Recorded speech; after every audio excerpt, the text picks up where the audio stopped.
Sebelum menonton video ini jangan lupa di-subscribe, di-like, dan aktifkan notifikasi loncengnya. Oke teman-teman, yuk kita mulai ceritanya.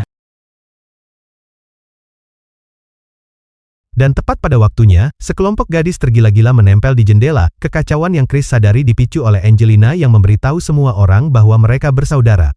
Andante sudah kewalahan dengan perhatian itu, dan Chris menyimpulkan ini adalah skema Angelina untuk mengalihkan sorotan sepenuhnya ke saudaranya. Tapi kemudian Michael melangkah, bukan dengan ejekan, melainkan dengan kebanggaan tulus, memuji Andante atas pertumbuhan dan karakternya. Momen hangat itu hancur oleh bel kelas, yang bertindak seperti pistol start untuk gerombolan penggemar wanita.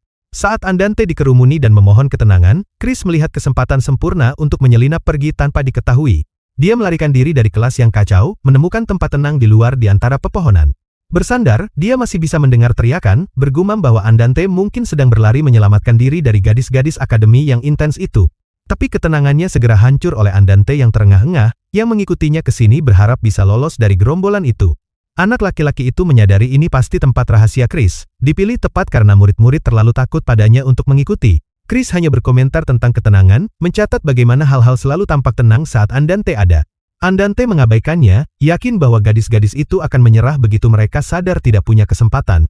Chris merenung bahwa sebagai anak tidak saduk, Andante adalah koneksi paling mudah ke keluarga sheriff yang kuat. Dengan tawa pahit, Andante mengakui ayahnya tidak peduli sedikitpun padanya.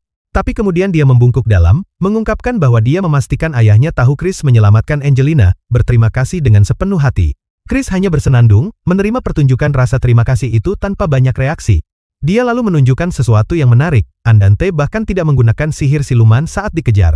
Saat Andante mencari jawaban, Chris mengerti ini bukan soal kemampuan, dia memilih untuk tidak lagi menyembunyikan dirinya. Dengan seringai licik, Chris menyuruh Andante menikmati popularitas barunya sebanyak yang dia mau. Andante terkejut, semburat merah samar di pipinya.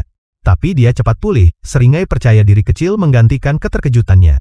Dia bertanya apakah dia bisa mengunjungi Chris kadang-kadang, hanya untuk dijawab dengan tegas agar pergi. Tapi kedamaian rapuh itu hancur saat sebuah insiden meletus tepat sebelum liburan pertama. Jeritan merobek lorong saat dua murid menemukan pemandangan mengerikan. Chris Dotton berdiri di atas tubuh yang terjatuh, pedangnya meneteskan darah. Pikirannya berputar, dia selalu mengira pedangnya untuk monster, bukan untuk manusia. Murid-murid berteriak ngeri, menyadari profesor mereka baru saja membunuh seseorang yang mereka kenal. Tapi cerita dimulai beberapa saat sebelumnya, pada hari yang tenang saat Chris lupa membawa bukunya. Dia hanya kembali untuk buku sihir anak bergambar yang dia baca karena bosan. Pintu kantornya terbuka pelan. Dia menghela napas lega, bersyukur tidak ada orang di sekitar jam selarut ini. Tapi mejanya berantakan, kotak surat penggemar sudah meluap dengan surat-surat. Dia mengambil satu, mendesah bahwa dia sudah meminta gadis-gadis itu untuk sedikit mundur. Debu aneh melayang dari kertas, memicu bersin mendadak yang keras. Dia bergumam pada dirinya sendiri, bertanya-tanya bagaimana dunia fantasi bisa memiliki begitu banyak debu. Setelah surat-surat dibereskan, dia memutuskan sudah waktunya untuk pergi dari sana. Dia berjalan menyusuri koridor gedung akademi yang kini kosong. Ini hanya hari membosankan lainnya, dia menguap, berharap sebuah quest akhirnya datang padanya. Dia membuka pintu kamarnya, siap untuk istirahat yang layak. Ketika sentakan tiba-tiba menghentikannya di tempat. Bayangannya sendiri menatapnya dari kaca, tidak bergerak, dan dia merasakan rasa dingin merayap masuk. Di dekat situ, Andante dan Leo hanya bisa menatap tak percaya ada dua Profesor Dotton. Chris yang asli menatap kembarannya yang tersenyum sombong, pikirannya berpacu. Dia tahu dirinya lah yang asli, itu artinya. Dia membuka peta dan langsung melihatnya, titik merah tanpa nama, persis seperti monster kadal. Semua potongan teka-teki tersusun. Ini adalah monster yang mengambil wujud manusia, makhluk yang dikenal sebagai doppelganger. Makhluk-makhluk ini keji, ada yang hanya meniru penampilan, sementara yang terburuk melahap ingatan dan jiwa korbannya. Dia harus memperingatkan para siswa, tapi rasa geli yang kelam menguasainya. Makhluk ini pikir bisa menjadi dirinya, sungguh lelucon. Dengan penuh penghinaan, dia mencemooh monster yang mencoba menirunya, dan makhluk itu benar-benar tersentak. Doppelganger itu mencoba mencuri kalimat Chris, tapi profesor kita sudah muak, jadi, ini monster. Sementara itu, para siswa dengan santai mendiskusikan situasi, bertanya-tanya kenapa monster manapun mau meniru profesor mereka. Chris mendidih dalam hati. Dia tidak percaya anak-anak ini begitu saja percaya. Dia harus mengambil alih, dan cepat. Dengan langkah berat, dia berjalan maju. Rencana baru terbentuk untuk menghadapi para pemalas ini. Monster itu mendekat dengan senyum sombong, tapi Chris membalas dengan tatapan, sangat kecewa mereka tidak bisa membedakan manusia dari binatang. Dia menghadapi murid-muridnya Michael, Andante, dan yang lainnya, dan mengumumkan ujian terakhir semester ini, temukan dirinya yang asli. Dua senyuman yang identik dan meresahkan menghadap kelas saat dia mengumumkan bahwa siapapun yang gagal tidak akan kembali. Dia segera menyuruh Belle dan Leo mengunci pintu, berpikir dia tidak bisa begitu saja menggunakan sihir untuk membuktikannya, mereka harus mendapatkannya. Tapi dari tempat duduknya, Michael Foxon sudah mendidih dengan amarah, bergumam tentang bagaimana berani makhluk ini meniru profesornya. Energi gelap meledak dari tangannya saat dia berjanji akan membunuh si peniru, membuat Chris bertanya-tanya, dia tidak bermaksud aku kan? Maka, diskusi kelas untuk menentukan profesor asli pun dimulai. Satu kelompok berdebat dengan penuh semangat bahwa Chris yang pertama kali ada pasti yang asli.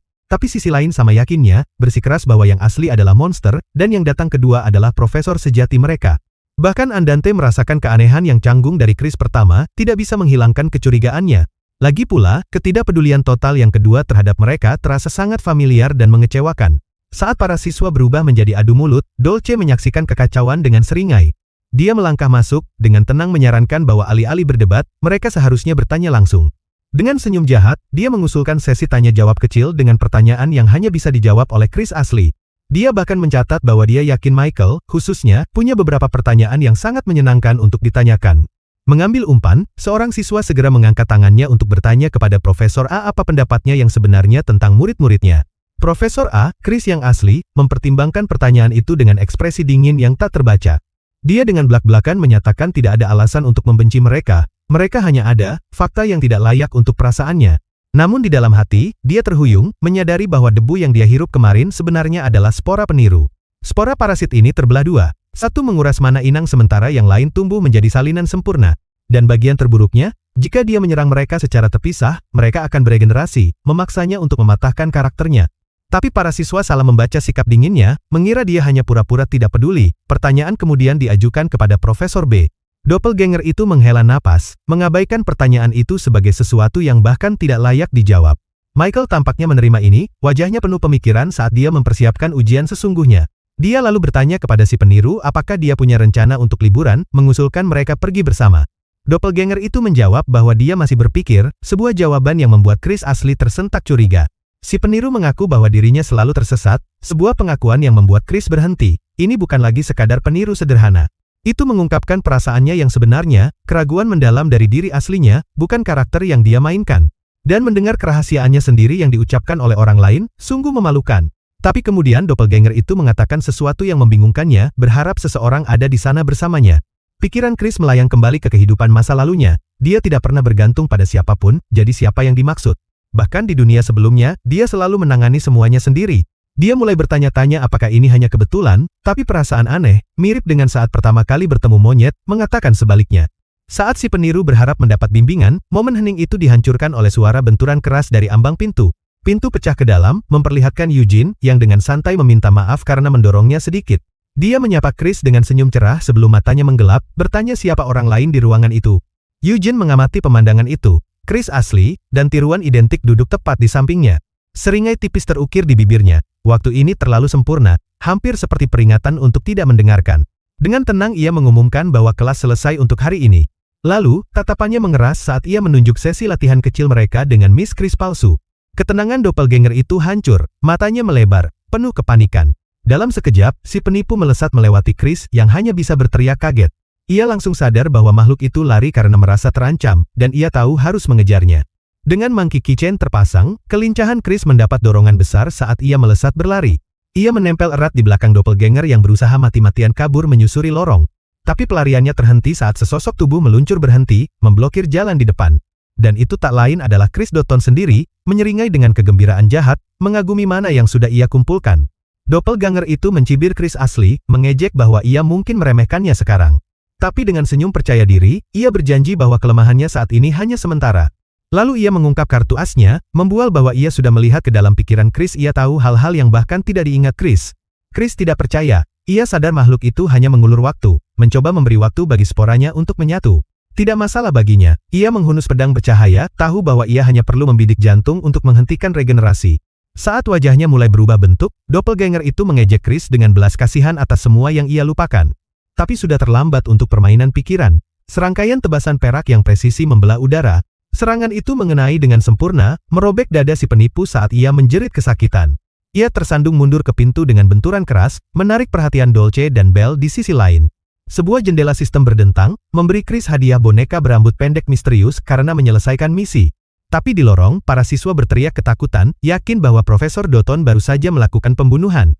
Saat tubuh doppelganger itu larut menjadi debu, Chris merasakan ketakutan yang familiar. Inilah jenis eksposur yang paling ia takuti. Ia memutuskan untuk memanfaatkan kebingungan itu untuk menyelinap pergi, pikirannya berubah gelap, ia belum membunuh siapapun, setidaknya belum. Sementara itu, di sisi lain pintu yang hancur, dua anggota fakultas lainnya tiba untuk melihat kekacauan itu. Profesor berambut hijau, Eugene, hanya tertawa, mengakui bahwa ia sedikit terbawa suasana saat merasakan monster itu. Lalu ia dengan santai mengalihkan topik, menggoda rekannya tentang rumor, bahwa ia telah mengajak Miss Chris kencan. Temannya langsung panik, terbata-bata mengatakan bahwa ia baru saja merayakan ulang tahun pernikahan ke-15-nya. Eugene menyeringai, mengingatkan pria yang bingung itu bahwa dialah yang merekomendasikan restoran itu hanya lelucon. Tapi candaan ringan mereka berakhir dengan nada serius. Miss Chris adalah sebuah misteri yang tidak benar-benar dipahami siapapun di akademi. Eugene mendekat, seringai tipis di bibirnya saat ia bertanya apakah temannya memiliki sejarah rahasia dengan Profesor Chris. Satu kedutan halus di rahangnya mengkhianati pikiran tersembunyi, bahkan saat ia mempertahankan topeng main-mainnya. Ia hanya tersenyum tenang, menepis ide itu sepenuhnya meskipun ekspresinya menunjukkan bahwa ia tahu jauh lebih banyak dari yang ia tunjukkan. Keesokan harinya, dampak dari insiden doppelganger mulai berubah arah yang aneh. Dolce tidak bisa menghilangkan kebingungannya. Ia pikir Belle hanya bercanda tentang Profesor Chris yang ingin menemuinya. Ia menemukan profesor itu menunggunya, kehadiran tenangnya memenuhi lorong besar. Begitu mereka duduk, Chris menjelaskan bahwa ia sudah melaporkan serangan monster itu kepada kepala sekolah. Tapi lalu ia meraih ke seberang meja, menyodorkan sesuatu yang kecil pada Dolce. Dolce menatap, bingung, pada boneka buatan tangan kecil yang ditawarkan padanya. Ia menyambarnya, suaranya tegang karena kebingungan, menuntut tahu kenapa Chris memberinya ini. Chris memalingkan muka, dengan santai menyuruhnya untuk memastikan mendaftar dengan benar semester depan. Komentar itu menggantung di udara sampai sesosok hantu muncul di samping Dolce itu saudara kembarnya, Gabbana. Semuanya menjadi jelas saat Chris menjelaskan bahwa ia menggunakan batu mana doppelganger untuk memberi roh itu sebuah wadah. Ini adalah nekromansi, sihir yang terlupakan, dan pikiran Dolce berputar, bertanya-tanya bagaimana profesor ini bisa tahu tentang itu. Ia mengingat kembali ritual-ritual putus asanya sendiri, yang semuanya gagal karena jiwa saudarinya terlalu kuat. Pikiran dingin muncul apakah Chris sengaja menahan doppelganger itu, hanya untuk mengumpulkan cukup mana untuk ini? Roh Gabbana dengan lembut meletakkan tangan di atas saudarinya, berbisik bahwa ia tidak akan lagi sendirian. Dolce mengingat kesepian yang menghancurkan, bagaimana ia tidak pernah bisa menceritakan kebenaran penuh tentang saudarinya kepada teman-temannya. Air mata mengalir di wajahnya saat ia menggenggam boneka itu, diliputi perasaan bahwa seseorang akhirnya melihat Gabbana sebagai orang sungguhan. Tapi Chris langsung memotong sentimen itu, menyuruhnya untuk menyingkirkan pikiran sombongnya, dan berhenti bertingkah, seolah ia satu-satunya yang pernah menderita. Lalu Dolce tersadar profesor itu pasti memiliki masa lalu yang menyakitkan, alasan untuk mencari sihir terlarang semacam itu. Senyum pahit terukir di bibirnya saat ia akhirnya mengakui, ia tidak akan pernah bisa melampaui wanita ini. Ia akan mengambil boneka itu, tapi hanya untuk membuat profesor itu diam tentang sikap sombongnya. Dengan itu, Chris bangkit untuk pergi, menyuruh Dolce untuk mencari tahu sisanya, sebelum semester depan dimulai. Akhirnya menemukan momen damai, Dolce duduk dengan roh saudarinya, menggenggam boneka itu, dan berbisik terima kasih pelan. Chris, bagaimanapun, tetap benar-benar tanpa ekspresi saat ia berjalan pergi. Tapi dalam hati, ia mengerang karena memberikan barang sekali pakai yang bisa menjadi perisai sempurna untuk dirinya sendiri. Ia mendesah, membenarkannya sebagai investasi jangka panjang karena Gabbana ada di kelas X, meskipun ia merasa sedikit bersalah melihat Dolce begitu emosional. Menggelengkan kepala, ia bertanya-tanya apa yang harus ia lakukan dengan liburan yang akan datang. Tapi rencananya terpotong oleh suara familiar yang memanggilnya bajingan, dan ia berbalik dengan kilatan kekesalan. Dan di sana dia, seorang gadis kecil dengan gaun Brenda, memarahi Chris karena punya keberanian membuat kepala sekolah datang menemuinya. Chris langsung mengingat trop fantasi klasik kepala akademi selalu seorang pria tua berjanggut atau anak kecil yang menipu. Dan yang satu ini, Lily Bedalua, pasti yang terakhir, masih mendidih karena Chris bahkan tidak pernah repot-repot memberi hormat. Tapi Chris tahu lebih baik daripada tertipu oleh akting imut itu, meremehkan kepala sekolah ini akan menjadi kesalahan fatal. Ceramah Lily terpotong oleh tangan familiar yang mengacak-acak rambutnya, dan ia mendengus, menyuruh Chris untuk mengabaikan keponakannya yang tidak berguna. Dengan gangguan itu berakhir, Chris langsung ke intinya, suaranya datar saat ia bertanya apa yang kepala sekolah inginkan. Pertanyaan itu membuatnya benar-benar terkejut. Lily ingin tahu, apakah ia bisa menari. Chris merasa jijik dengan ide itu sendiri. Kepala sekolah lalu mengungkap tujuan sebenarnya, menyerahkan undangan ke pesta ulang tahun Kaisar Suci. Sebuah misi sistem langsung muncul, dan Chris mengerang dalam hati. Semua ini hanya karena dia melewatkan salam formal. Tapi kemudian, sebuah pikiran muncul. Ini bukan sekadar hukuman, ini adalah kesempatan emas untuk mendapatkan kepercayaan Kaisar. Tujuannya adalah kuil agung, tempat dengan kekuatan luar biasa dan keamanan ketat di dalam kerajaan suci. Lily menjelaskan ini adalah kesempatan langka, karena Kaisar berencana memperlihatkan peninggalan legendaris yang luar biasa. Tiba-tiba, Leo muncul entah dari mana, benar-benar bersemangat karena akan melihat salah satu dari 5 peninggalan suci. Chris hanya menghela napas, bertanya-tanya di mana hewan peliharaan kepala sekolah itu, dan memperingatkannya untuk tidak begitu saja mempercayai Kaisar.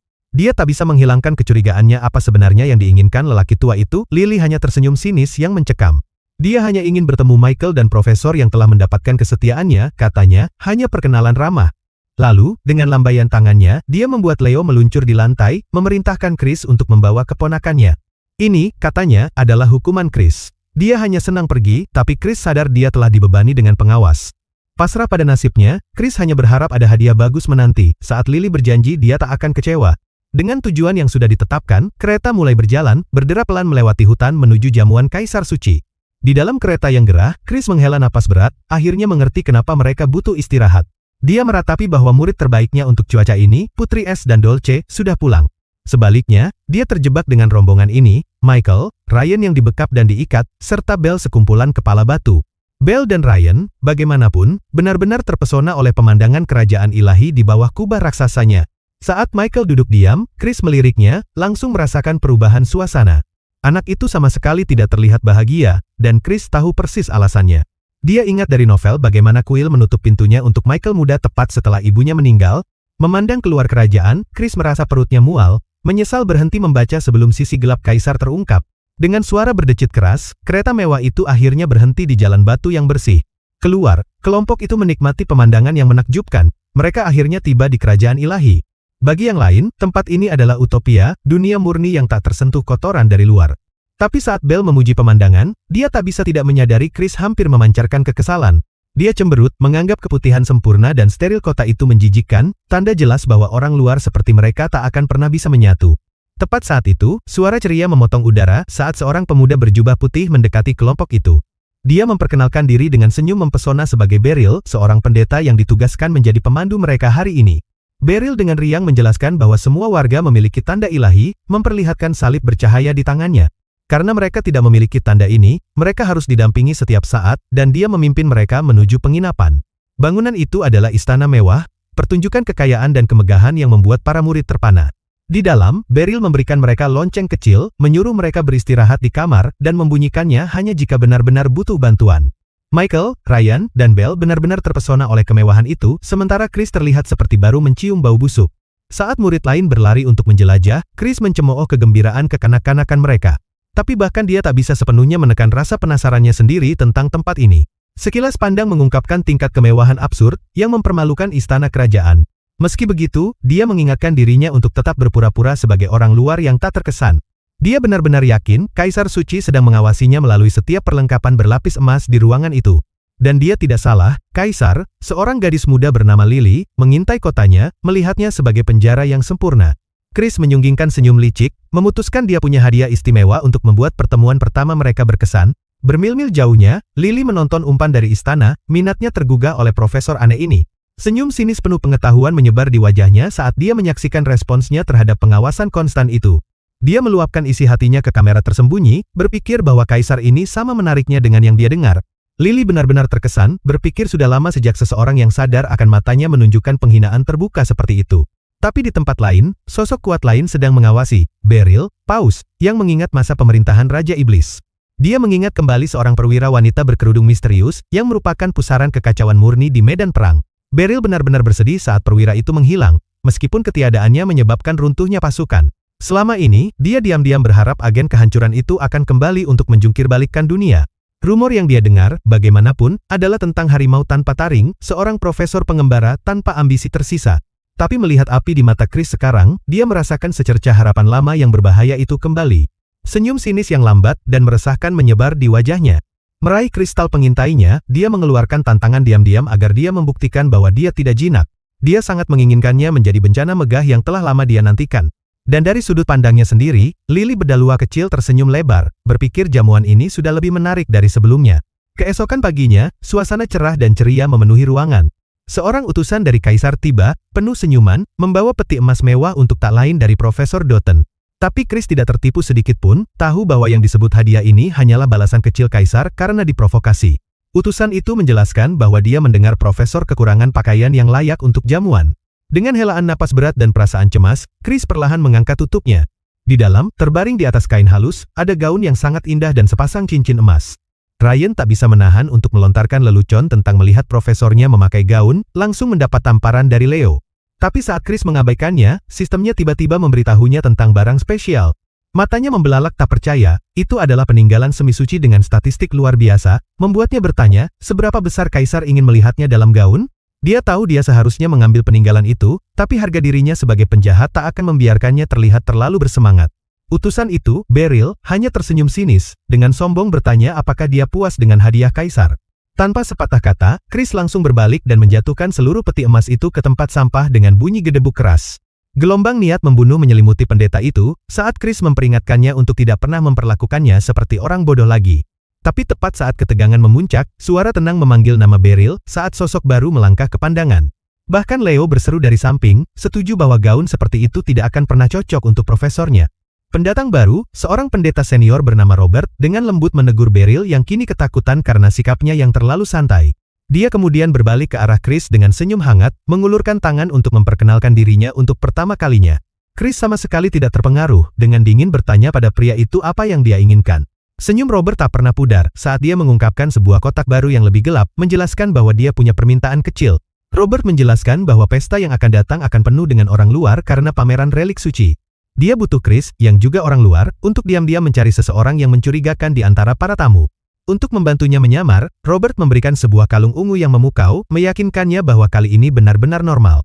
Pikiran Chris langsung kacau jadi hadiah terakhir itu jebakan. Tapi dengan permintaan yang begitu sopan, dia tak punya pilihan selain setuju. Setelah menghela napas pasrah, dia dengan enggan menerima misi dan pakaian itu. Tak lama kemudian, dia menatap dirinya di cermin, merasa canggung dengan gaun gelap yang elegan itu. Dia menyesuaikan kerudung hitamnya, hanya untuk sebuah jendela sistem muncul yang mengungkapkan itu adalah gaun penyamaran yang meningkatkan ketenarannya. Satu-satunya harapannya sekarang adalah agar murid-muridnya tidak melihatnya seperti ini dan memulai gosip. Tapi saat dia membuka pintu, dia disambut oleh pemandangan Leo, Ryan, dan Belle yang berdiri tepat di sana. Mereka bertiga benar-benar terpana, rahang mereka jatuh melihat profesor mereka. Memecah keheningan canggung, Chris bertanya apakah pakaiannya benar-benar terlihat aneh. Michael, yang gugup, berusaha mencari kata-kata, tergagap memanggil gelar profesornya. Lalu, dengan senyum yang sangat tulus, dia berkata bahwa profesor sebenarnya terlihat sangat cantik. Chris hanya mendesah, berpikir mereka memaksakan pujian karena kasihan, dan memutuskan untuk langsung bekerja. Dia berjalan melewati dua lainnya, Ryan dan Belle, yang masih membeku di tempat. Mereka langsung mulai berbisik, bertanya-tanya apakah profesor mereka diam-diam seorang bangsawan selama ini. Belle, bagaimanapun, memperhatikan Michael masih tersipu saat dia menatap profesor mereka pergi. Dengan kilatan nakal di matanya, dia mendekat dan bertanya apakah dia begitu terpesona hingga ingin mengajaknya berdansa. Michael tersentak, hampir berteriak tentang menghormati guru mereka sebelum Ryan menutup mulutnya dengan tangan. Menenangkan diri, Michael bergumam bahwa tidak apa-apa, mereka di sini untuk misi dan dia tidak bisa terganggu. Belle menyeringai, menyadari Michael tidak menyangkalnya saat dia tetap menutup mulut Ryan. Sementara itu, tim tiba di ruang pesta yang mewah dan terang benderang. Chris, tersembunyi di balik kerudung gelap, mengamati bahwa tempat itu dipenuhi para bangsawan. Dia tahu acara utamanya adalah pengungkapan relik suci, waktu yang sempurna untuk bencana. Jadi, untuk saat ini, rencananya hanya bersembunyi, yakin tidak ada yang mungkin mengenalinya. Tapi kemudian suara familiar memanggil namanya, dan dia langsung tersentak. Chris berbalik dengan ketakutan, sudah tahu suara siapa itu. Adegan berkilas balik ke hari sebelumnya, di kamar Andante bersama saudara perempuannya, Angelina. Dia menyuruhnya berhenti cemberut, memperhatikan dia terlihat seperti baru menelan lemon. Angelina berharap dia pergi dengan Chris, tapi Andante mengeluh bahwa dia tidak bisa begitu saja mengabaikan panggilan ayah mereka. Angelina dengan santai meremehkan ayah mereka sebagai seseorang yang tidak tahu apa-apa selain sihir, tapi Andante berpikir dia hanya berbicara tentang dirinya sendiri. Dia mendesah, bertanya-tanya apakah semua jenius sesulit ini, sebelum dia memberinya amplop tersegel. Dia bertanya apa itu, dan dia dengan tenang mengungkapkan itu adalah undangan ke pesta ulang tahun Kaisar Suci. Bingung, dia bertanya kenapa dia memilikinya, dan dia dengan sombong menjelaskan bahwa dia terkenal sekarang, dengan orang-orang yang ingin bertemu dengannya. Andante merosot ke depan, benar-benar terdiam oleh kepercayaan dirinya yang luar biasa. Dia kemudian menatap matanya, bertanya apakah dia masih takut menyimpang dari jalan yang telah ditentukan untuknya. Dia mengepalkan tinjunya saat dia mengingatkannya bahwa dia sudah melakukannya sekali, jadi tidak ada alasan untuk khawatir. Tiba-tiba bertekad, Andante melompat berdiri, mengumumkan dia akan meminjam salah satu kudanya. Senyum merekah di wajahnya, keputusannya akhirnya diambil. Dia tidak lari dari ayahnya, hanya ada seseorang yang benar-benar harus dia temui di pesta itu. Saat bergaul di pesta, Chris melihat wajah yang familiar, matanya membelalak tak percaya di balik kerudungnya. Itu Andante Sheriff, terlihat sangat rapi. Dia tidak percaya dia juga ada di sini. Dia yang pertama bicara, nadanya tajam, saat menuntut tahu apa yang dia lakukan di acara ini. Andante hanya membungkuk, menjelaskan bahwa saudara perempuannya Angelina memberinya undangan untuk mewakili keluarga Sheriff. Chris mencoba mengabaikannya, menyuruhnya fokus pada urusan keluarganya, karena itu tidak ada hubungannya dengannya. Tapi saat dia berbalik, dia menelan sarafnya, tekadnya mengeras. Dia cepat-cepat menghentikannya, membuat jelas bahwa dia tidak mendekatinya hanya untuk salam biasa. Dengan kepercayaan diri yang baru, dia mengulurkan tangan, meminta wanita misterius itu untuk berdansa. Chris benar-benar terpana, terkejut oleh permintaannya yang tiba-tiba dan berani. Dan tepat saat itu, sebuah misi sistem muncul, berdansa dengan seseorang untuk membuat Michael cemburu, atau menderita nasib buruk yang memburuk. Di dalam hati, Chris kacau. Dia bisa melihat telinga Andante merah terang, tapi misi konyol ini yang terus terpikir olehnya. Kata kecemburuan membuatnya berhenti, dan matanya secara naluriah melayang melintasi ruangan. Dan di sana dia, Michael, menatap tepat ke arah mereka dengan tatapan sedingin es, jadi itu targetnya. Sistem mencoba mendorong cinta segitiga murahan dan klise, dan dia tidak mau menerimanya. Kesal, dia memutuskan untuk menolak seluruh situasi, mengibaskan tangannya untuk menutup jendela misi, tapi dalam ketergesaannya, dia secara tidak sengaja menampar tangan Andante yang terulur. Setetes keringat mengalir di wajahnya meskipun kesalahan ini mungkin menjadi alasan sempurna untuk lolos dari ini. Dia memutuskan untuk bermain habis-habisan, memberinya tatapan yang bisa membekukan api, memperlakukannya seperti bocah kurang ajar. Andante tersentak mundur, benar-benar terkejut oleh permusuhan mendadaknya. Dia hanya mengharapkan penolakan santai yang bisa dia tertawakan, tapi ini terasa sangat nyata dan berbahaya. Melalui kerudungnya, dia bisa merasakan tatapannya, dan untuk sesaat, dia pikir dia telah menembus dirinya. Andante, sementara itu, benar-benar malu, tergagap meminta maaf untuk apa yang dia pikir adalah langkah besar yang salah. Tapi Chris hanya memotongnya, dengan dingin memberitahunya bahwa dia sedang bekerja saat ini, bukan hanya berdiri saja. Kata kerja menyadarkannya dari lamunan cintanya, membuatnya tersentak. Matanya menyapu ruangan, dan akhirnya ia sadar seseorang sedang memantau seluruh jamuan ini. Tangannya mengepal saat ia menyadari penolakan kerasnya sama sekali bukan urusan pribadi. Pengawasan berarti bahaya, dan bahaya berarti tidak ada waktu untuk main-main. Dia mengingatkannya bahwa mereka berdua di sini karena alasan yang sangat berbeda, dan jauh lebih serius. Ia mengerti sekarang permusuhannya hanyalah akting untuk menjauhkannya dari misinya. Gelombang lega menyelimutinya, ia memang ditolak, tapi itu demi perlindungannya sendiri. Andante masih terpukul, mengingat bagaimana ia menawarkan bantuan hanya untuk dianggap bocah ingusan. Chris, di sisi lain, merasa sudah mengatasinya, tapi kini kekhawatiran baru muncul. Apa hukuman karena menolak misi itu? Pikirannya terpotong saat seorang pendeta menerobos kerumunan, berteriak ada keadaan darurat. Bom waktu meledak, relik suci, pusat perjamuan ini, telah dicuri. Kepanikan meledak di antara rohaniwan lain, yang tak percaya pelanggaran keamanan seperti itu mungkin terjadi. Tapi seorang pendeta tinggi yang tenang dan berwibawa melangkah maju, memerintahkan pintu ditutup dan mengungkapkan ia telah mendapat informasi tentang pencurian itu. Ia mengumumkan ke seluruh aula, termasuk Michael yang waspada dan teman-temannya, bahwa pencuri masih ada di antara mereka. Senyum gelap bermain di bibirnya saat ia memperingatkan semua orang untuk bekerja sama, mengisyaratkan bahwa ini bukan relik biasa. Tekanan berat situasi membuat Andante bertanya-tanya, apakah ini pekerjaan berbahaya yang dibicarakan Chris? Chris sendiri merasakan suasana terkunci yang berat, menyadari dengan umpatan betapa seriusnya keadaan. Di tengah kekacauan, Chris menyadari ini pasti nasib buruk yang diperingatkan padanya. Ia mencoba tenang, berkata pada dirinya sendiri bahwa hanya karena ia merasakan sesuatu di gaunnya bukan berarti itu relik suci. Tapi notifikasi sistem tanpa ampun, mengonfirmasi ia memiliki relik suci kemurnian, dan ia ingin bicara. Relik yang bisa bicara, baiklah. Dengan penjaga yang akan memulai pencarian, ia tak punya pilihan selain menerima. Percakapan dimulai, dan relik itu sangat marah, menuntut tahu bajingan mana yang memasukkannya ke sakunya. Chris ingin tahu hal yang sama, tapi kemurnian terkejut. Ia belum pernah didengar oleh siapapun sebelumnya, kecuali mereka adalah anak dewa pencipta. Tiba-tiba, relik itu mengeluarkan peringatan mengerikan, berbahaya bagi orang seperti dia untuk berada di dekatnya, karena mantra pemurnian akan segera dilemparkan. Sederhananya, kemurnian menjelaskan, dia akan mati. Chris membeku, menyadari ia telah menjadi pencuri paling bodoh dalam sejarah, memegang bom waktu. Wajahnya pucat pasi, dan Andante bergegas ke sisinya, bertanya apa dia baik-baik saja. Ia hanya bisa menyuruhnya mundur sambil berpikir. Dengan putus asa ia bertanya pada relik itu untuk solusi, hanya untuk diberitahu kebenaran mengerikan. Tujuan kemurnian adalah menyaring kotoran, yang berarti dialah targetnya.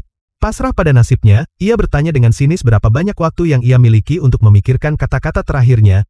Relik itu, dengan murah hati, memberinya 10 menit, cukup waktu untuk membagi aset yang tidak ada. Kepanikan meluap, ia di ruangan penuh tanpa tempat lari, tanpa cara untuk menjadi tak terlihat. Tapi kemudian, melalui tabir, matanya berkilat dengan ide gila yang tiba-tiba, pandangannya jatuh ke jendela statusnya sendiri, biasanya hanya untuk tampilan, antarmuka yang tak tersentuh. Tapi bagaimana jika ia menggunakan item sistem melawan notifikasi sistem? Ia menarik belati gacha. Andante berseru, terkejut dengan gerakan mendadaknya, tapi Chris sudah berkomitmen, semua atau tidak sama sekali. Dengan lompatan putus asa, ia menusukkan bilah tepat ke jendela sistem yang menuntut pilihannya. Konstruksi digital itu retak karena kekuatan, hancur seperti kaca. Senyum liar penuh kemenangan merebak di wajahnya, taruhan gila itu benar-benar berhasil. Sistem berkedip dan mati, tuntutan untuk memilih sisi larut dalam statis. Statistiknya berderak dan glitch saat antarmuka runtuh. Seringai liar dan penuh kegembiraan merebak di wajah Chris dengan ini, keberadaannya terhapus. Sistem menjerit protes, mendeteksi kesalahan begitu parah, sehingga nilai pengenalannya turun ke 0. Inspeksi darurat dimulai, tanpa perkiraan waktu pemulihan, dan bahkan ia harus bertanya-tanya apakah ini ide bagus. Buktinya ada di sampingnya, saat Andante melihat sekeliling dengan bingung, bertanya pada siapa ia baru saja bicara. Ya, berhasil sempurna, sedikit kekerasan, ternyata cukup membantu. Sekarang, prioritas pertamanya adalah membawa relik suci ini ke Kaisar, meskipun ia sedikit khawatir tentang efek samping. Namun, rasanya sia-sia untuk pergi sekarang, setelah relik itu menunjukkan pelaku sebenarnya. Ia terlalu penasaran untuk mencari tahu mengapa mereka begitu ngotot menjebaknya sejak awal. Ia mendengar kerumunan bergumam tentang pemberitahuan ancaman, mencurigai orang luar. Tapi Chris tahu lebih baik, hanya seseorang dengan tanda suci yang bisa mencapai relik itu. Pasti orang dalam, dan dengan hentakan tumit lembut, ia memutuskan sudah waktunya mengembalikan apa yang dicuri. Jeritan tiba-tiba merobek aula, dan saat tamu berbalik kaget, Chris tak bisa menahan senyum. Semua mata tertuju pada pendeta Beryl, yang entah bagaimana tersandung, membuat relik suci berjatuhan di lantai. Pendeta tinggi segera mendekatinya, suaranya tajam saat menuntut tahu apa yang terjadi. Ia tergagap, mencoba menjelaskan ia memberikannya pada seseorang, tapi ia tidak ingat siapa efek samping sempurna dari kesalahan sistemnya. Kepanikannya yang bingung adalah semua pengakuan yang dibutuhkan pendeta tinggi. Ia memberi perintah tanpa ragu, bawa penjahat Beryl ke sel isolasi. Berbicara kepada tamu yang terpana, ia secara resmi mengakhiri jamuan, sama sekali tidak menyadari pelaku sebenarnya yang menonton dari kerumunan. Dengan satu rintangan besar terlewati, Chris melihat notifikasi, misi selesai, dan cincin refleksi adalah miliknya. Tapi kelegaannya terputus saat pendeta tinggi mendekati Michael, meminta bicara empat mata. Mata Chris memerah, ia tahu permainan ini. Kaisar Suci mencoba merebut muridnya, dan ia tidak akan mengizinkannya. Saat itu juga, sistemnya pulih sepenuhnya, memberinya kekebalan baru terhadap semua kerusakan berbasis item. Michael, yang terkejut, mulai menyapa pendeta suci dengan sopan, hanya untuk disela oleh suara dingin yang menyatakan bahwa yang mulia memiliki selera yang buruk. Chris melangkah tepat di antara mereka, dan Michael hanya bisa menatap kaget saat ia menghadapi wanita itu. Pendeta tinggi hanya menyeringai, pura-pura terkejut Chris ada di sini, seolah ia benar-benar tidak berarti. Tapi Chris bertahan, menantangnya untuk melewatinya dulu, menarik komentar mengejek tentang gaya mengajarnya. Melihat jalan buntu, pendeta tinggi beralih, mengabaikan Michael dan mengumumkan ia punya urusan dengan Chris. Dan begitu saja, konfrontasi tegang beralih ke pertemuan pribadi. Pendeta tinggi membuka dengan ucapan terima kasih hampa kepada Chris atas bantuannya baru-baru ini. Tentu saja dia merujuk pada kasus pencurian relik suci, tapi ekspresi Chris sama sekali tidak menunjukkan rasa terima kasih. Pendeta itu menjelaskan bahwa setelah menginterogasi Beryl, dia mengaku semua itu karena rasa cemburu. Dia menambahkan dengan senyum sinis bahwa Beryl tidak ingat nama, hanya bahwa dia sedang menunggu orang luar yang istimewa. Chris tidak tertipu sedikit pun, dia menyadari Kaisar Suci pasti tahu tentang sifat asli sistem tersebut. Jadi, dia langsung ke intinya, menyarankan bahwa hadiah yang pantas akan menjadi cara yang lebih baik untuk menunjukkan rasa terima kasih. Pendeta itu berusaha mengelak, tapi Chris berargumen bahwa menyelesaikan kekacauan akibat kelalaian gereja adalah layanan terpisah sama sekali. Terjebak oleh logikanya sendiri, pendeta tinggi itu bertanya apa yang dia inginkan, persis seperti yang diinginkan Chris. Senyum licik dan penuh kemenangan merekah di wajahnya, dia sudah mempersiapkan momen ini sejak lama. Dengan rencana yang sudah matang, Chris dengan tenang menyatakan permintaannya, dia menginginkan relik suci yang dicuri itu. Pendeta tinggi terkejut, benar-benar tercengang oleh keberanian permintaan itu. Keheningan sejenak berlalu sebelum dia tidak bisa menahannya lagi, dan dia meledak dalam tawa yang tulus dan tak terkendali. Sambil menyeka air mata, dia mengakui bahwa Chris benar-benar melampaui ekspektasinya setiap saat. Chris menjelaskan bahwa dia tidak masalah jika itu hanya hiasan tak berguna tanpa sentuhan pendeta tinggi. Dia menatapnya dengan senyum penuh arti, bertanya apakah dia yakin menginginkan itu. Saat Chris dan teman-temannya pergi, pendeta tinggi memperhatikan mereka pergi, masih terkejut. Dia terkekeh sendiri, menganggap seluruh percakapan itu hampir terlalu lucu untuk dipercaya. Bayangkan dia meminta relik itu sendiri apalagi untuk seseorang yang tidak didorong oleh keserakahan. Apa motif sebenarnya? Senyumnya memudar saat dia menyadari permintaan Chris bukan untuk dirinya sendiri, tapi untuk muridnya. Dia punya eksperimen kecil dalam pikirannya, lihat apa yang terjadi ketika relik suci, yang menyaring kotoran, digunakan pada anak laki-laki dengan darah Raja Iblis. Tapi dengan Chris yang bisa melihat tembus rencananya, rencana itu sekarang benar-benar gagal, sayang sekali. Saat Chris berjalan pergi, dia bergumam bahwa relik biasa pun tidak akan bisa menyembunyikan garis keturunan itu selamanya. Dengan senyum sinis, pendeta tinggi menantikan seberapa jauh Chris akan pergi untuk melindungi murid kesayangannya itu.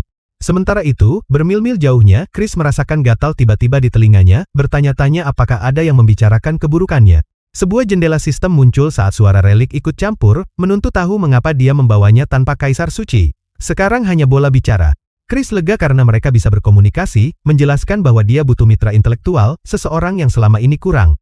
Dia menunjukkan bahwa karena dia sudah melihat tembus konsepnya, relik itu sebaiknya bekerja sama. Relik itu menyebutnya aneh karena alasan sepele, membuat Chris melotot sinis karena hinaan mendadak itu. Chris memutuskan karena relik itu tidak lagi suci, perlu nama baru, saran yang diterima bola itu, karena sudah lama lupa namanya sendiri. Kesepakatan diam terjadi di antara mereka, mungkin ini yang terbaik. Dia secara resmi menyambut mitra barunya, bola itu, dan jendela sistem mengonfirmasi dia telah menemukan karakter tersembunyi. Relik suci secara resmi diturunkan menjadi item langka, kini bernama Guseol. Guseol segera mengeluh tentang nama barunya yang buruk, tapi sebelum Chris bisa membalas, Lily berteriak bahwa kereta mereka sudah tiba. Dan tak lama kemudian, mereka kembali ke dalam tembok akademi yang megah dan akrab. Dengan liburan yang sudah dimulai, halaman sepi, memberi Chris momen langka untuk bersantai. Dia bergumam bagaimana protagonis novel lain semua pergi ke kerajaan suci, hanya menyisakan dia dan Michael. Bosan setengah mati, dia bertanya-tanya apakah harus menghabiskan waktu dengan bermain kata bersama teman barunya yang menyebalkan. Tapi ketenangannya tiba-tiba dipecahkan oleh Michael, yang muncul dengan senyum cerah, berpikir sayang menghabiskan liburan hanya dengan istirahat. Dia mengingatkannya pada janji yang dia buat saat insiden doppelganger. Dengan senyum menawan, dia secara resmi bertanya apakah dia akan pergi bersamanya sekarang. Pikiran Chris langsung berpacu, ini adalah acara klasik, tempat yang biasanya dibawa protagonis ke seorang pahlawan wanita. Ah, jadi sistem mendorong mereka bersama, ekspresi penuh harap Michael hampir mengonfirmasinya. Yah, dia bosan setengah mati anyway. Sebuah misi utama baru muncul, mengirim mereka ke desanya. Jadi mereka berangkat bersama, berjalan melewati hutan yang mati dan sunyi. Saat tiba, kehancuran yang ada lebih parah dari yang dibayangkan Chris. Michael menatap reruntuhan, wajahnya berat dengan rasa bersalah saat menghadapi masa lalunya sendiri. Kenangan menyakitkan melintas. Michael kecil yang menangis memeluk tubuh ibunya saat desanya terbakar habis. Dia meminta maaf karena membawanya ke tempat yang suram, mengonfirmasi bahwa ini dulu adalah rumahnya. Michael mulai bernostalgia, melukiskan masa kecil yang sempurna bersama ibunya yang penuh kasih. Chris mendengarkan, tapi dia tahu kebenaran pahit di balik kenangan idealisnya. Kenyataannya adalah, ibunya tidak pernah benar-benar mencintainya, dia hanya tidak tega meninggalkan seorang anak. Dia menuntunnya maju, mengumumkan mereka telah tiba di tempat spesial yang ingin dia tunjukkan. Di depan mereka terbentang ladang bunga yang menakjubkan tempat dia dan ibunya biasa berkunjung bersama. Tapi alarm internal Chris berteriak, dia tahu ini dari novel, dan ini tidak masuk akal. Menurut lore, area ini seharusnya sangat dipenuhi monster sehingga tidak ada yang bisa tumbuh di sini. Kesadaran muncul, dan dia segera meraih Michael, wajahnya penuh kepanikan murni. Matanya lalu menangkap gerakan di bukit sosok sendirian berdiri di tempat yang seharusnya tidak ada manusia. Senyum jahat merekah di wajahnya saat dia dan sistem sampai pada kesimpulan yang sama, ini adalah jebakan. Jebakan dipicu, dan sosok menjijikkan, membusuk merangkak ke arah mereka, memohon untuk diselamatkan. Darah Michael membeku, dia mengenali wajah itu pamannya Brown, pria yang dia tahu sudah lama mati. Chris segera meraihnya, memerintahkannya untuk melihat ke arah lain dan memblokirnya, itu semua hanya ilusi. Dia harus berteriak untuk menyadarkannya dari lamunan horornya, menuntut dia fokus. Akhirnya terbebas, Michael menunjuk ke arah hutan lebat, mengatakan dia tahu rute pelarian. Mereka tidak ragu sedetik pun, kaki menghantam tanah saat melarikan diri ke pepohonan. Dia menariknya dengan kecepatan luar biasa, begitu cepat sehingga Chris bertanya-tanya kemana dia membawa mereka. Tapi secepat mereka mulai, Michael tiba-tiba berhenti mendadak. Dia menoleh ke arahnya, sedikit keputusasaan di matanya, dan bertanya pertanyaan yang sangat aneh, apakah dia bisa berenang? Chris terkejut, tapi dia cepat-cepat mengatakan itu tidak masalah, akan baik-baik saja, meskipun dia tidak bisa. Dia menoleh ke arahnya dari tepi tebing besar, bersikeras bahwa arusnya lemah dan dia hanya perlu mengikutinya. Chris hanya bisa menatap balik dengan wajah datar, pikirannya berteriak bahwa pria ini benar-benar gila. Namun keraguannya terpotong saat salah satu ilusi zombie mengerikan meluncur tepat ke arah punggungnya. Dengan keputusan sepersekian detik, dia berpikir tenggelam jauh lebih baik daripada dicabik-cabik. Dan tanpa berpikir panjang, mereka berdua melompat dari tepi jurang, pasrah pada kejatuhan. Dia tenggelam ke dalam dinginnya kedalaman dengan senyum tipis getir, berpikir betapa intensnya musim panas ini sebelum kehilangan kesadaran. Peringatan sistem panik dari maniknya berusaha menyadarkannya, memperingatkan bahwa seluruh situasi ini terasa salah. Chris akhirnya tersentak kembali hidup, mendapati dirinya bukan di laut, melainkan di tanah lembab sebuah gua. Ingatannya mulai tersusun, lompatan, berenang mengejar Michael, lalu semuanya gelap. Tepat saat itu, suara familiar memotong kebingungannya, bertanya apakah Chris akhirnya sadar. Matanya terbuka lebar, dia kenal suara itu. Menengadah. Dia melihat bukan hanya Michael tetapi juga seorang wanita bertutup mata yang menyapanya dengan riang, sama sekali mengabaikan keadaannya yang compang-camping. Chris bingung melihat pemandangan itu, pikirannya berpacu perban, pupil hitam pekat, mungkinkah itu kelelahan sihir? Lalu dia ingat, mata protagonis asli itu buatan, ditenagai sihir, tapi wanita ini jauh dari puncak kekuatannya. Michael, yang juga tampak berantakan, mencoba meyakinkan wanita itu bahwa dia akan mengurus semuanya, membuat Chris menghela napas dalam hati. Dia segera diberi pengarahan situasi. Michael membawanya ke gua ini, tapi sudah ada 3 orang lain di dalam. Rupanya, mereka semua terlibat perkelahian besar karena alasan yang tidak diketahui, saling menghajar setengah mati, lalu melarikan diri. Chris segera mengambil alih, menyuruh mereka berdua duduk, dia tidak bisa membiarkan protagonis berkeliaran dalam keadaan seperti ini. Dia menetapkan aturan, mereka akan bergerak saat fajar, dan pertarungan lebih lanjut hanya membuang energi. Wanita bertutup mata itu lalu menawarkan segenggam ranting untuk mengeringkan pakaiannya, sebuah isyarat kecil ketenangan di tengah kekacauan. Michael menciptakan api kecil, mencatat betapa praktisnya sihir api, dan mengundang Chris untuk menghangatkan diri. Dia lalu menyampirkan jaketnya yang basah kuyup ke pundak Chris, sebuah isyarat perhatian. Menoleh ke samping, dia tampak malu, berusaha mencari kata-kata yang tepat untuk diucapkan. Tapi Chris, yang selalu pragmatis, memotongnya dengan tatapan datar, bertanya apakah sekarang waktunya dia melepas pakaiannya. Michael langsung panik, tergagap bahwa Chris salah paham. Dia menjelaskan bahwa pakaiannya basah dan dia khawatir akan sakit, yang membuat Chris lega dalam hati. Dia lalu menunjuk bahwa Chris juga basah kuyup dan bertanya apakah dia baik-baik saja. Wanita bertutup mata, yang mendengar ini, dengan malu-malu menawarkan kain besar, menyarankan Chris menggunakannya jika perlu berganti pakaian. Chris sedikit menggigil, jari-jarinya bergerak ke kerah gaunnya yang basah. Tapi sebelum dia sempat, wanita bertutup mata itu dengan lembut menyampirkan jubah kering dan hangat ke pundaknya, sebuah tindakan kebaikan yang tenang. Chris melirik bekas luka segar yang mengerikan di pundaknya, bergumam bahwa dia ingin menyembunyikannya untuk pengungkapan yang lebih dramatis. Dia mengaku bahkan tidak tahu bagaimana mendapatkannya, lalu menyuruh Michael berhenti menatap dan tidur. Tapi dia tidak bisa mengalihkan pandangan, tatapannya terpaku padanya dengan penuh perhatian. Wanita bertutup mata, mengamati mereka berdua, tiba-tiba angkat bicara. Dia menjelaskan bahwa mereka yang hidup dengan pedang, seperti Chris, selamanya dihantui dan tidak pernah benar-benar tidur. Michael menoleh cepat, dengan marah menuntut apa yang orang asing seperti dia tahu tentang profesornya. Dia hanya tersenyum, mengatakan Tuan Chris persis seperti yang dia ingat, kuat, cantik, dan memikul beban dunia di pundaknya.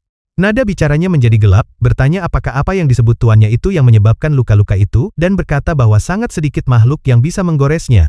Lalu, kebenaran terungkap, dia mengaku mereka kecewa dengan kemajuan Michael dan Chris ditugaskan padanya untuk memicu kebangkitannya. Itu batasnya. Michael melompat maju, meraung bahwa dia tidak akan menghina gurunya, yang tidak lagi menjadi milik siapapun kecuali dirinya sendiri. Tapi serangannya dihentikan oleh suara ejekannya, menyebutnya anak anjing tersesat yang bahkan tidak menyadari kedatangannya. Tiba-tiba, suara pelan dari belakangnya bertanya apakah dia sudah bangun, dan Michael membeku, menyadari Chris mendengar semuanya. Sebelum dia bisa menjawab, teriakan minta tolong yang putus asa bergema dari dalam gua. Tangan kayu yang mengerikan muncul ke pandangan. Permohonan itu semakin keras. Chris langsung mengenali bahayanya, tapi wanita bertutup mata itu hanya tampak geli dengan perkembangan ini. Dia bahkan tampak terkesan, mencatat bahwa dia tidak menyangka Chris akan mengenali aroma dari kerabat yang dilalap. Chris segera menyimpulkan bahwa pasti ada jiwa malang yang diserang, dan melarikan diri ke gua ini untuk bersembunyi. Menatap ke dalam kegelapan, dia menyadari dengan ngeri bahwa itu bukan hanya satu, ada terlalu banyak dari mereka. Mereka bertiga kini dikelilingi oleh anggota tubuh yang menggeliat dan meraih dari makhluk-makhluk ini. Wanita bertutup mata itu dengan tenang menjelaskan kemampuan mereka memancarkan sihir yang mengeraskan dan melumpuhkan target. Mengetahui mereka berburu mana, Chris mengidentifikasi dirinya sebagai target utama, dan dengan tenang menyuruh yang lain mundur. Sihir melumpuhkan makhluk itu mengenai sasaran, tapi dia bahkan tidak bergeming, dengan sengaja menerima kekuatan penuh serangan itu. Dalam sepersekian detik itu, dia menyelipkan cincin emas kecil ke jarinya. Itu adalah sigil reflektif, sistem mengonfirmasi serangan itu dinetralkan, dan item memasuki kondisi kritis. Dia menyalurkan kekuatan yang dinetralkan itu ke dalam pukulan yang menghancurkan, meledakkan anggota tubuh monster itu dengan ledakan dahsyat. Tapi saat itu hancur, suara seperti anak kecil yang kesakitan bergema dari sisa-sisanya, berteriak memanggil ibunya. Michael dan wanita bertutup mata hanya bisa menatap, tercengang, saat Chris berdiri kokoh, dengan mudah melindungi mereka. Dia benar-benar kagum pada kekuatannya, tapi dia hanya berkata mereka tinggal menunggu, karena benda-benda ini akan hancur saat fajar. Dan tepat pada waktunya, sinar pertama cahaya pagi menembus kegelapan gua. Michael menoleh ke belakang dan melihat makhluk-makhluk itu berubah menjadi debu di pantai. Malam yang aneh dan menakutkan itu akhirnya berakhir. Saat makhluk terakhir hancur, Michael melihat sesuatu berkilau di debu. Hatinya tenggelam jam saku. Gunting ini adalah barang-barang milik penduduk desa. Chris mengonfirmasi ketakutan terburuknya, menjelaskan ini adalah fenomena yang sama dari ladang bunga. Saat benda-benda terpapar mana yang bocor dari mayat, mereka berubah menjadi monster tipe hantu. Kebenaran mengerikan itu menghantam Michael, dia telah bertarung melawan sisa-sisa bengkok dari bangsanya sendiri. Wanita bertutup mata itu angkat bicara, menyuruhnya jangan menyesal, monster hanya meniru orang mati. Melihat bahwa dia telah pulih secara fisik, Chris memotong sentimentalitas dengan perintah tajam.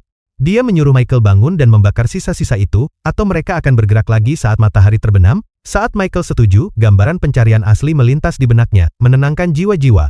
Dan semuanya terhubung. Makhluk-makhluk ini muncul karena penduduk desa tidak pernah mendapatkan pemakaman yang layak. Masih lemah, Michael mendongak dan setuju untuk mengurus upacara terakhir bagi rakyatnya. Wanita bertutup mata itu dengan riang mengumumkan bahwa ia harus pergi untuk melanjutkan eksperimennya, meski lukanya masih terbuka. Chris hanya bisa menghela napas, menyadari bahwa eksekutif Raja Iblis itu terluka karena meledakkan dirinya sendiri dengan penelitiannya. Dengan lambaian tangan, ia melompat ke udara, berubah menjadi naga merah raksasa dan terbang pergi. Kini sendirian, Michael dan Chris berdiri muram di depan reruntuhan desa, siap untuk pekerjaan suram mereka. Ia mengulurkan tangan, dan dengan gelombang mana, menyalakan sisa-sisa kayu, akhirnya menenangkan jiwa-jiwa tersebut. Namun saat api berkobar, sebuah jendela sistem tiba-tiba muncul tepat di depan Chris. Pemberitahuan pencarian muncul, prasyarat untuk kebangkitan Michael Foxon telah terpicu, dan membutuhkan tim. Chris benar-benar terkejut. Dia terlibat dalam ini, dan ini terjadi jauh lebih awal daripada di novel aslinya. Senyum kecil penuh perhitungan terbentuk di bibirnya, dia tidak bisa lagi hanya mengandalkan cerita aslinya. Tanpa berpikir dua kali, Chris dengan antusias menerima pencarian itu, bersemangat dan siap beraksi. Tapi kegembiraannya hancur saat dia melihat jebakannya, ini hanya bisa dilakukan selama masa akademik. Saat desa terbakar di belakang mereka, orbnya bahkan menggoda dia karena mengepalkan tangan frustrasi. Maka, sisa liburan musim panas berlalu dengan tenang, dengan dia dan Michael kembali ke akademi dalam keadaan berubah. Chris menghabiskan waktunya dengan latihan brutal, memaksa tubuhnya ke batas absolut. Jendela pencarian terus diperbarui. Michael telah berlatih tanpa henti, menyelesaikan dua kondisi pertama sendirian. Saat semester kedua dimulai, Chris mengawasi siswa lain dari bayang-bayang, menunggu waktu yang tepat. Baginya, ini bukan tentang kelas, semuanya hanya bagian dari rencana sekarang. Kerja keras Michael membuahkan hasil, hampir setengah dari persyaratan pencarian kebangkitan sudah terpenuhi. Tapi ekspresi muram melintas di wajah Chris saat dia menatap tujuan berikutnya, mendapatkan tanduk Raja Iblis.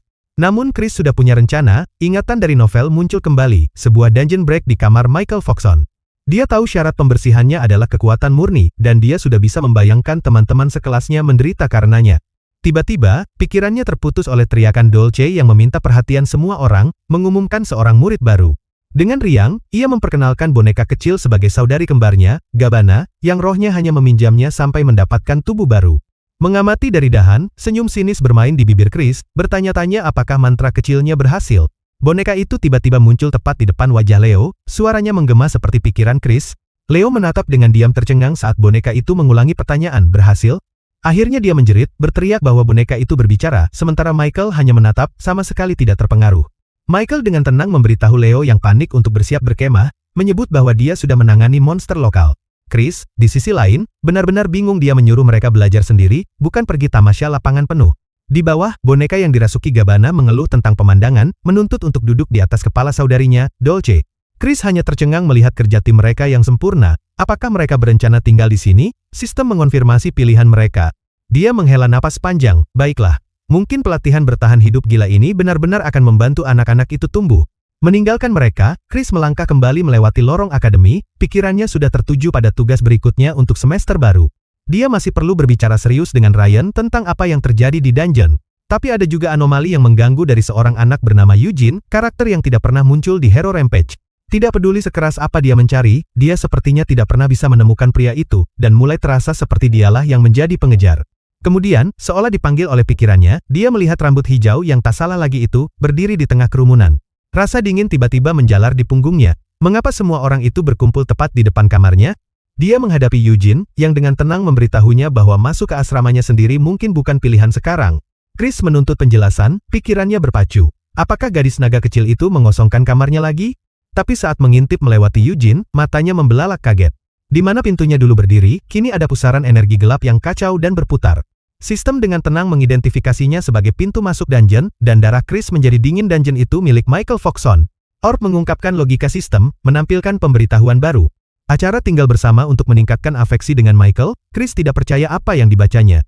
Jadi sistem baru saja menghapus seluruh kamarnya untuk memaksakan pencarian kebangkitan protagonis padanya. Eugene dengan ramah menawarkan kamarnya, tapi Chris mengertakkan gigi dan menolak, mengaku punya tempat tinggal. Dia mengulangi kebohongan itu, tapi di dalam hatinya, dia mulai panik. Sepertinya dia akan menjadi tunawisma. Maka, Profesor Chris mendirikan tenda sendirian di kamp pelatihan siswa. Dia harus mengakui, base camp siswa tidak buruk untuk tempat tinggal sementara. Tempat ini aman, tenang, dan dekat dengan akademi, tempat sempurna untuk bersembunyi. Tapi bersantai bisa menunggu. Dengan tekad baru, dia memutuskan sudah waktunya membersihkan dungeon itu. Lagi pula, dia harus keluar malam untuk mengambil barang yang sangat spesifik dan sensitif terhadap waktu. Untungnya, dia datang dengan persiapan, mengaktifkan peta khusus yang telah dia tingkatkan sendiri. Menggunakan hadiah pencarian, resep kombinasi item, dia telah menciptakan alat untuk menemukan item pemulihan. Selagi di luar, dia bisa mengumpulkan beberapa ramuan berguna lainnya.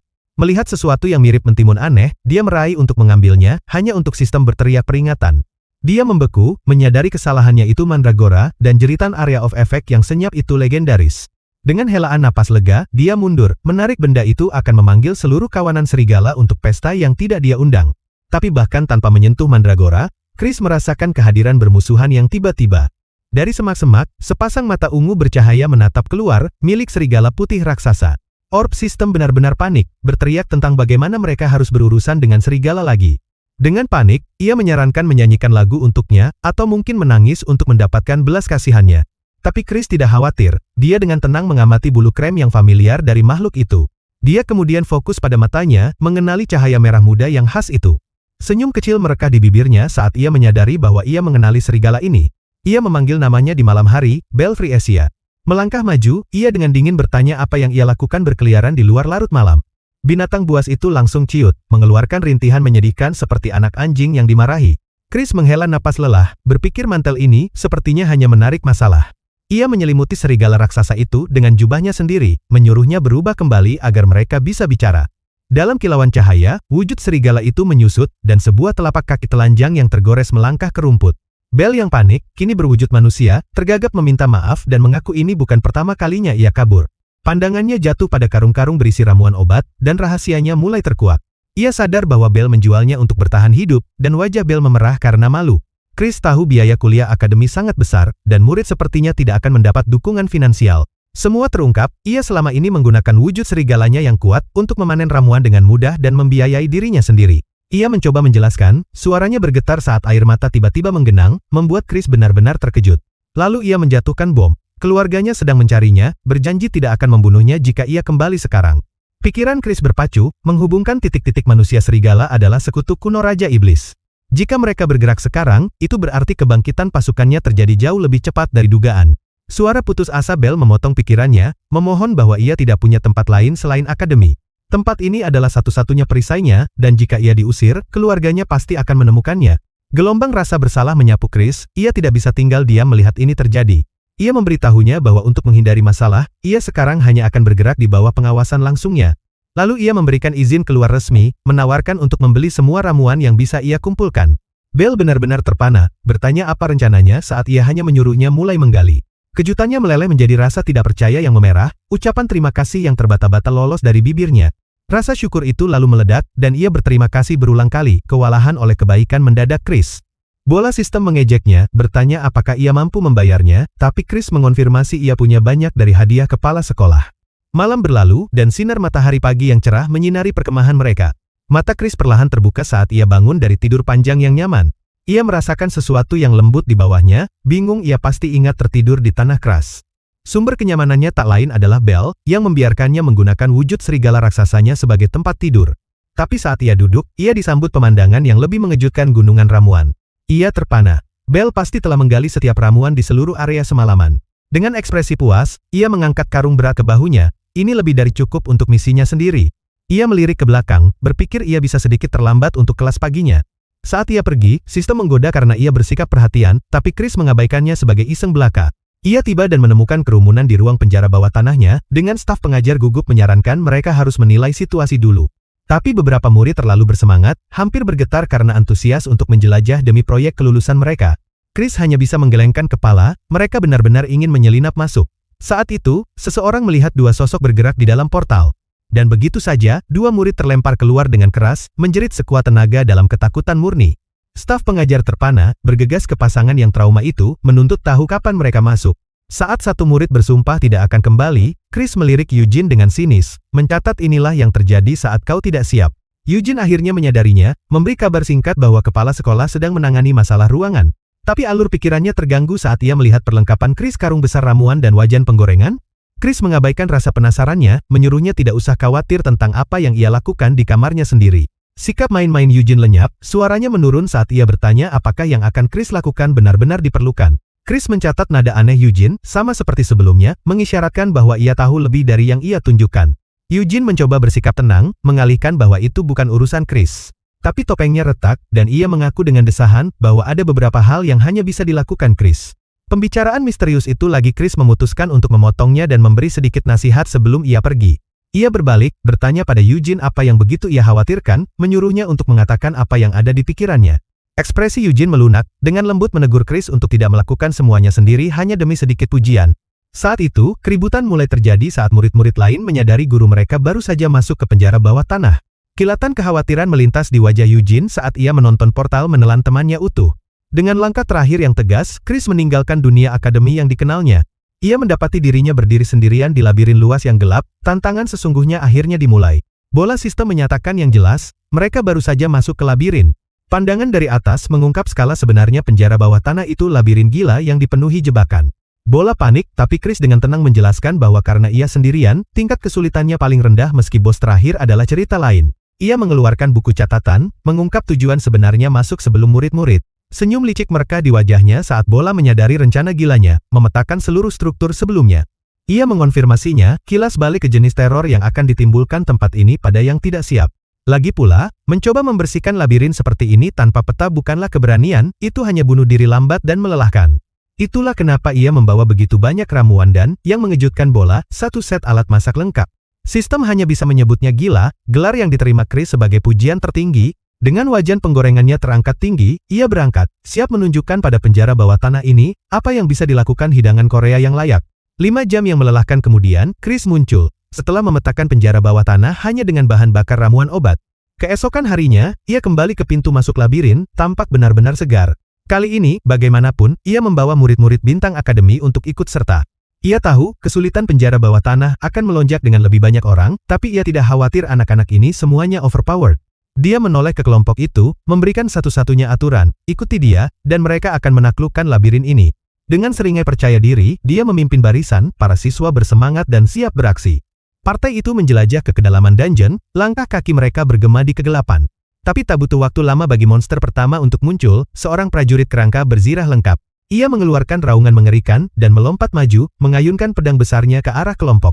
Sebelum Chris sempat bereaksi, sebuah tangan tiba-tiba terbakar api, siap mengubah ksatria undead itu menjadi abu.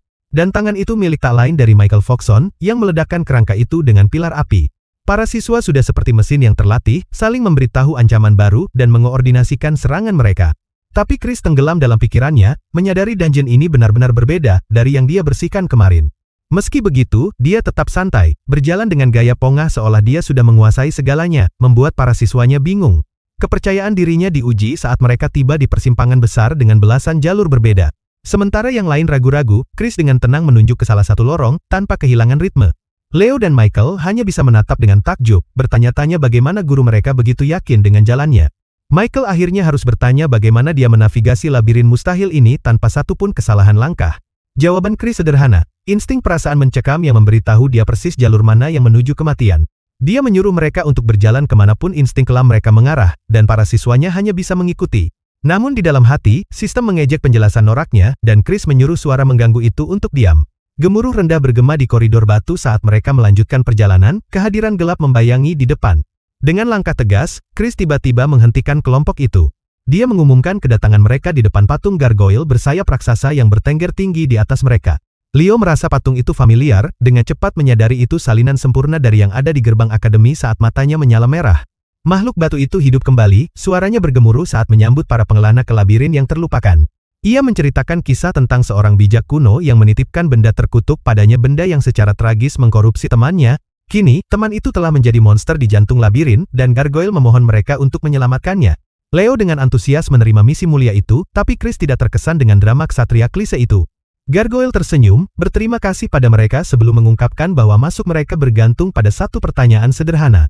Ia bertanya di mana temannya mungkin berada, membuat para siswa lainnya benar-benar bingung. Chris bagaimanapun, langsung menyadari ini adalah tipuan, jawabannya terlalu sederhana. Gargoyle baru saja memberitahu lokasinya, jadi menjawab seperti itu pasti akan memicu jebakan. Jadi sebaliknya, dia berteriak jawabannya sendiri, teman itu ada di mana-mana. Leo dengan panik bertanya apa maksudnya saat ekspresi Gargoyle mulai berubah.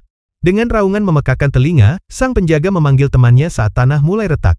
Tapi Chris hanya menyeringai, menyuruh timnya bersiap untuk pertarungan bos yang sesungguhnya.